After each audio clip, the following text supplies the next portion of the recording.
Flamengo foi derrotado pelo Grêmio e aumentou a pressão aí no treinador. Aumentou ou não aumentou, Vene? A pressão no treinador? Eu acho que aumenta a pressão para quinta-feira na Libertadores. Então rodou o VT. E olha, uma marcação ontem de arbitragem me irritou, hein? Pra mim o Carlinhos não tinha que ser expulso. Cadê, rodou? A missão pelo brasileiro ficou com a garotada que mostrou raça. Matheus Gonçalves tenta mandar para Carlinhos, que não alcança. Mas quem saiu na frente foi o Grêmio. Cristaldo é quem fica com a bola e chuta firme de direita. 1-0 Grêmio. O Flamengo tenta com o Alcaraz e ele manda forte, mas não acerta. O rubro-negro insiste e consegue. Jogada de Alcaraz que encontra Matheus Gonçalves, que bate bonito para deixar tudo igual. Carlinhos tenta virar, mas é o goleiro do Grêmio quem salva. Matheus Gonçalves estava inspirado e obriga o goleiro do Grêmio a se esticar todo. Pelo lado gaúcho, é João Pedro que acerta a bola na trave. Everton Araújo arrisca pelo Fla. Segundo tempo e o Grêmio quase vira após jogada de Soteldo, que deixa Monsalve na boa, mas a bola vai para fora. E aí, Reinaldo tem a chance de finalizar, mas Matheus Cunha tira mal com o pé e é Braithwaite que só empurra. 2-1. E quando já não estava bom para o Flamengo, fica ainda pior. Carlinhos faz falta em Kahneman e é expulso, que sai revoltado e dá um soco na cabine do par. Pressão do Grêmio e mais um gol. Edenilson cruza e é Diego Costa que faz o dele de cabeça. 3-1. Everton Araújo faz bela jogada, finaliza e a bola sobra para o jovem Felipe Tereza marcar de cabeça. O rubro-negro ainda tenta chegar ao empate, mas não deu mais tempo. Final 3-2 e mais uma derrota do Flamengo. Uma palavra. Bate! Não dizem nada. De novo, você tá vendo isso? Tá perseguindo ele! Bate! Tá perseguindo Eu queria falar, sabe o quê? O único imortal que eu conheço é Sandy Júnior, mas não posso falar. Você conheceu o Grêmio ontem. Toma o chimarrão. Bate! Bate!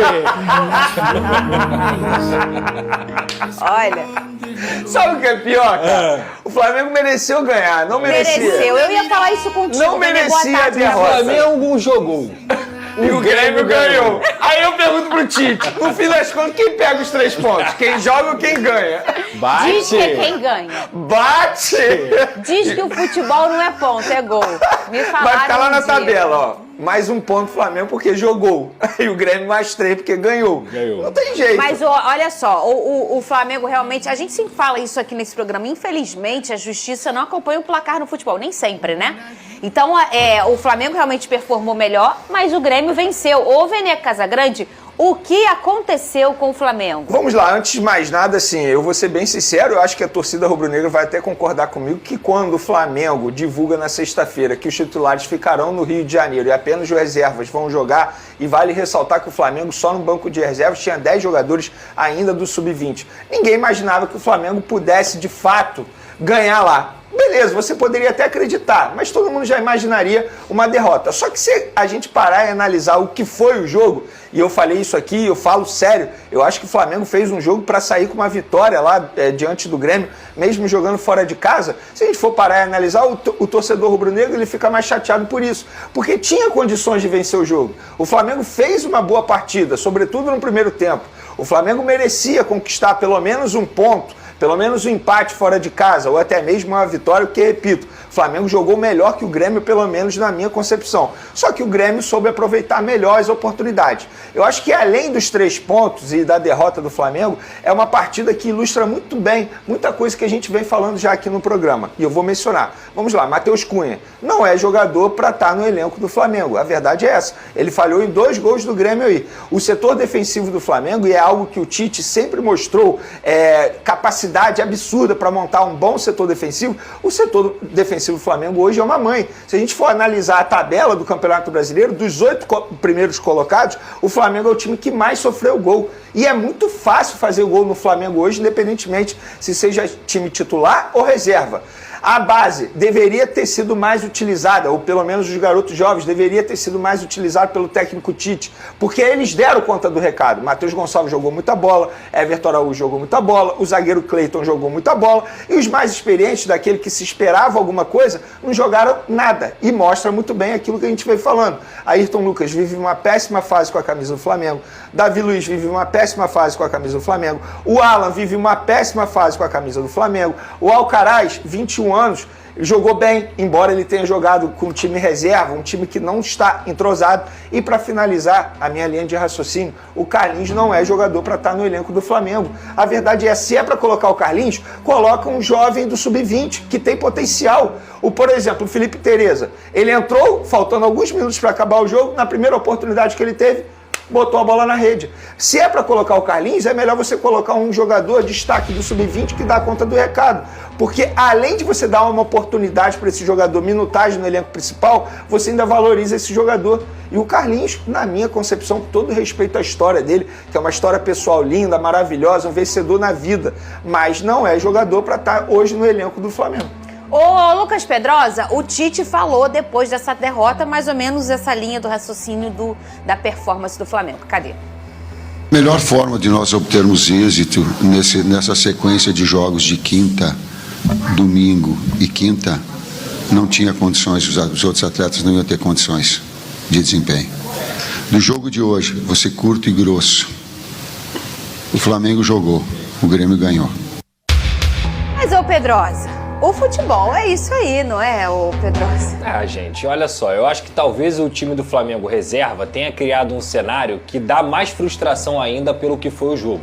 Porque, de fato, o time do Flamengo jogou bem. Eu destaco aqui o Everton Araújo novamente, que inclusive mais fez uma até vez, uma né? jogada de Neymar, aquela jogada de Neymar. Ele sair driblando 3-4 é absurdo, ele consegue construir o gol, mas eu digo que ele também foi bem na parte defensiva. Inclusive, para mim, o Everton Araújo está na frente do Alan, por exemplo. Se for pensar em escala de volante do Flamengo, ela é Ortiz, Pulgar e Everton Araújo. E aí você olha o Matheus Gonçalves, mais uma vez, jogando na ponta direita, flutuando pelo meio, fez um golaço também, que é a característica dele. O Lohan, para mim, também fez uma boa partida. Para mim, quem destoou um pouquinho foram justamente aqueles jogadores que já vêm jogando no time principal. O próprio Ayrton Lucas, que inclusive está até na pré-lista do Dorival Júnior para convocação, e eu não sei porquê, né? Não tem coerência nenhuma, porque o Ayrton Lucas já não está jogando bola há muito tempo. E tem um outro ponto também, que infelizmente o Matheus Cunha, não sei se ele falhou em dois, mas com certeza ele falhou no gol principal, porque o Flamengo estava muito vivo na partida e ele acaba entregando um gol ali pro Bright White, e o Bright White acaba ampliando pro Grêmio. E depois a gente sabe, né, é um time que não tá entrosado, é um time que não joga junto. Eu prefiro muito mais ver as coisas positivas dos garotos do Flamengo, Sim, que corresponderam muito bem, do que pensar de fato no resultado. Eu acho que o Flamengo fez um jogo honesto, decente, perante a situação que estava vivendo. E aquele gostinho de poder vencer aconteceu de fato. O Flamengo jogou melhor do que o Grêmio em algum momento. Depois o Grêmio foi forte, jogadores experientes, Edenilson, Diego Costa, e tudo bem. Mas eu não encaro esse jogo como terra arrasada. E esse Bright White também, né? É, bom jogador, é muito bom jogador, experiência europeia, jogou no Barcelona, ninguém chega ao Barcelona por acaso, né? E aí ele é um jogador também que foi decisivo. Mas eu encaro o seguinte, tá claro que o Flamengo abriu mão do Campeonato Brasileiro, pra mim essa postura aí de não levar os titulares é abrir mão do Campeonato Brasileiro. Olha pra pontuação na tabela, não vejo o Flamengo tendo força pra disputar título com Botafogo, Palmeiras e Fortaleza, não mesmo.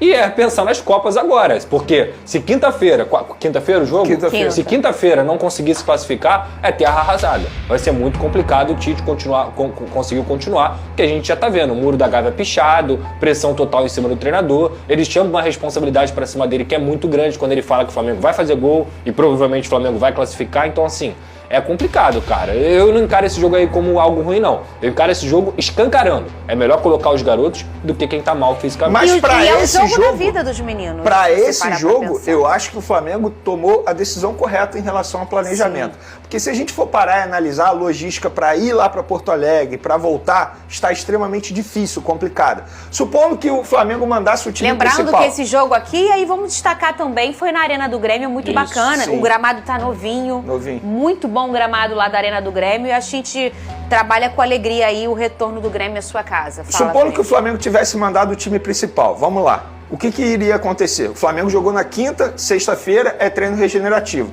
No sábado é um treino leve por ser pré-jogo. Aí eles iam viajar.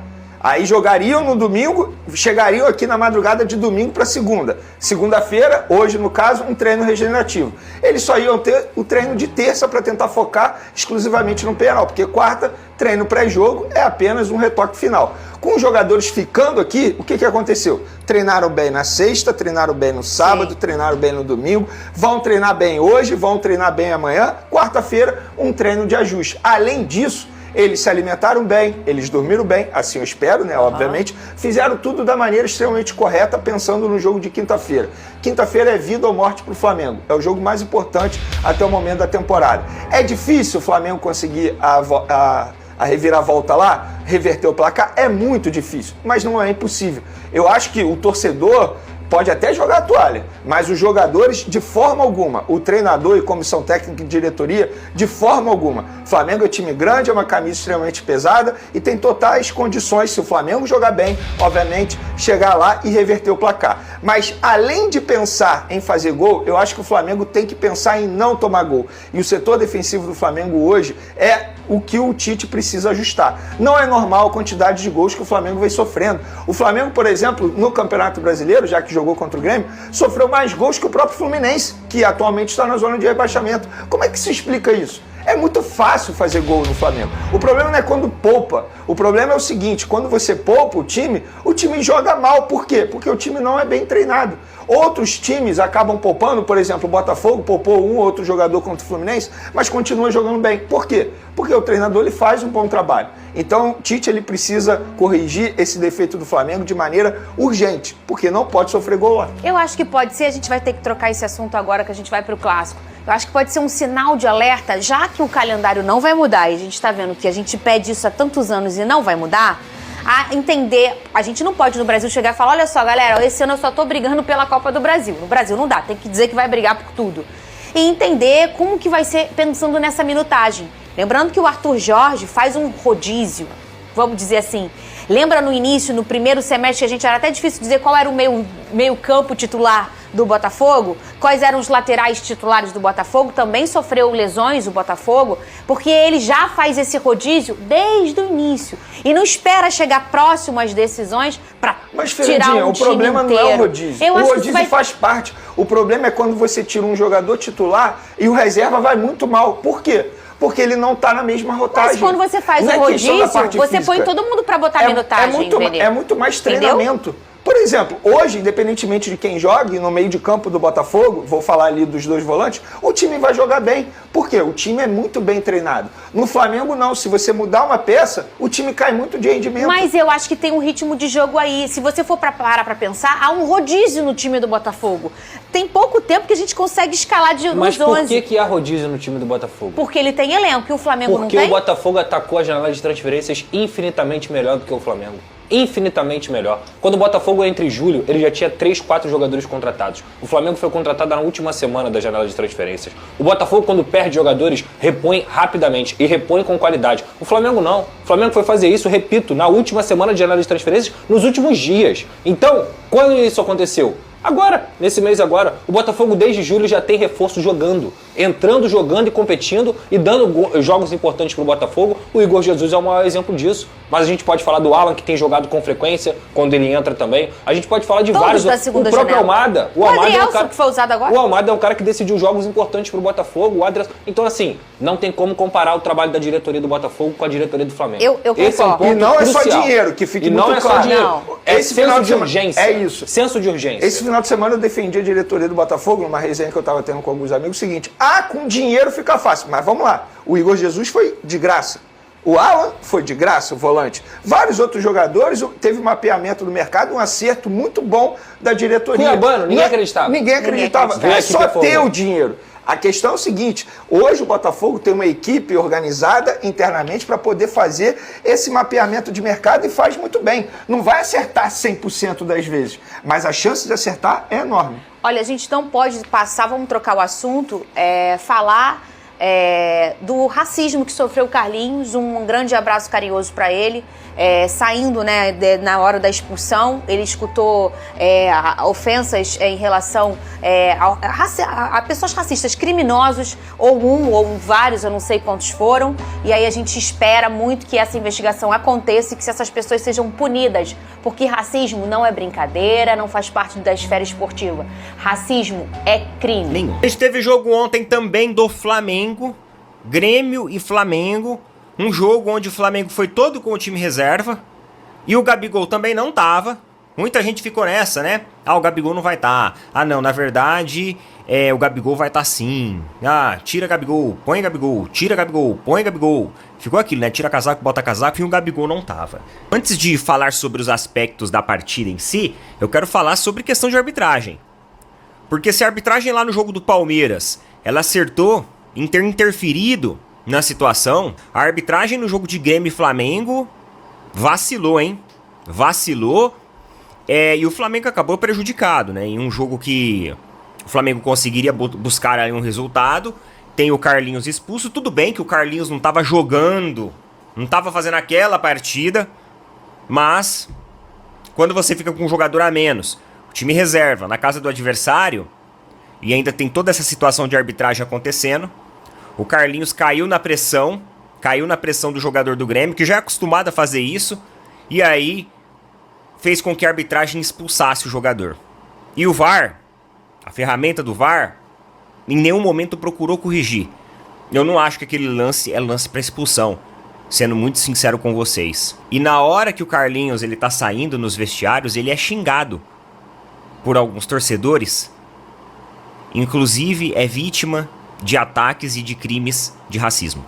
Isso é foda de ver no futebol sul-americano como um todo. Mas aqui dentro do Brasil, isso é pior ainda.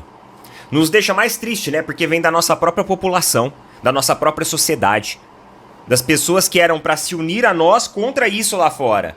E na verdade, elas se unem ao pessoal lá de fora e fazem esse tipo de barbaridade, esse tipo de criminalidade que acontece dentro do futebol brasileiro, sendo chamado de uma maneira pejorativa, da forma como ele foi chamado. Tem um vídeo aí rolando nas redes sociais, no Instagram, e mais uma vez a gente vem aqui deixar o nosso posicionamento de protesto e o nosso posicionamento contra esse tipo de situação do jogador em campo. Fora que xingaram várias vezes eles de filho daquilo, sendo que o jogador ainda esse ano perdeu sua mãe.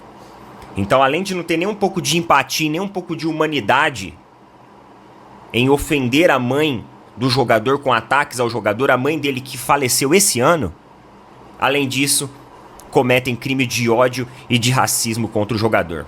Tá tudo errado. Tá tudo errado nesse país. Então fica aqui o nosso posicionamento de protesto em relação a atitudes como essa, atitudes de torcedores covardes, que não são homens, não são mulheres de verdade. E tem que partir para esse tipo de termo pejorativo, para essas terminologias criminosas que vocês fazem dentro do futebol. Fique sabendo que vocês não são melhores que ninguém. Vocês são os covardes, é isso que vocês são. E não importa o time, não importa o jogador. Qualquer crime de ódio que aconteça ao jogador, ele é inadmissível dentro do futebol brasileiro. Inadmissível. É isso, nação. A verdade é uma só. Carlinhos deu muito mole nesse lance. O Kahneman é um cara já manjado, é um zagueiro que gosta muito de fazer essa provocação nos atacantes. E o Carlinhos caiu. Foi lance para vermelho? Para mim, não. O Flamengo foi garfado por essa arbitragem ridícula que o VAR poderia ter chamado para corrigir esse lance. Mas, como é o Flamengo, né? Passou batido. Mas verdade seja dita, Carlinhos deu mole, garoteou e ainda deu um soco na cabine do VAR, podendo provavelmente pegar um gancho aí, porque o juiz anotou essa ação do Carlinhos na súmula. Agora, esse rapaz aí, ó, Matheus Gonçalves, foi o cara do jogo, assumiu a responsabilidade, foi pra cima, fez gol, deu passe. O moleque joga muita bola. Quando precisa dele, ele aparece. Mas e você, torcedor? Curtiu também a atuação do Matheus Gonçalves? Deixa nos comentários aí uma nota de 0 a 10. Quanto que você acha que o Matheus merece por essa atuação? Será que ele está merecendo mais oportunidades nesse elenco com o Tite?